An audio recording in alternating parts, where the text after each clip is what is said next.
Coming into navigation, so the 401 version of the Mustang will have built-in navigation. It is factory nav. One thing to point out, when an update is needed, you either need to download the update yourself, or when your vehicle is in for service, have a technician install it for you. In order to be able to use navigation, very straightforward. All we're going to do is start typing in an address. Make sure you give yourself a little bit of time in between each character, and the reason why is because it's automatically going to complete that address for you.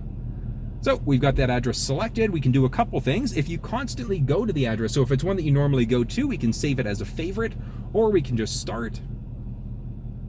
Obey traffic laws, be alert, and use voice commands while driving.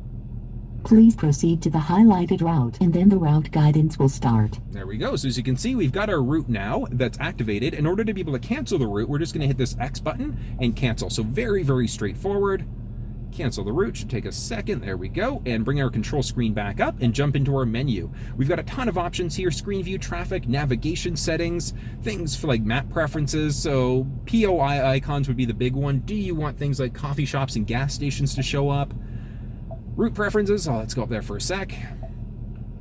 Route preferences would be our big one. So do we want the fastest, most eco-friendly, or the shortest route?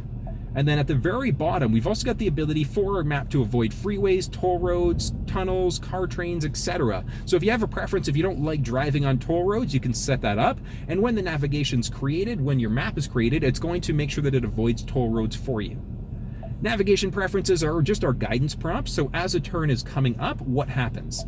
So we've either got a voice and tone letting us know, strictly a voice or just a tone. So really a matter of personal preference. That's going to be our navigation settings. We've also got the ability to set up our home or work address. When we set those addresses up, if we press the voice activated button and say navigate home, it's automatically going to set up the navigation to our home or our work address.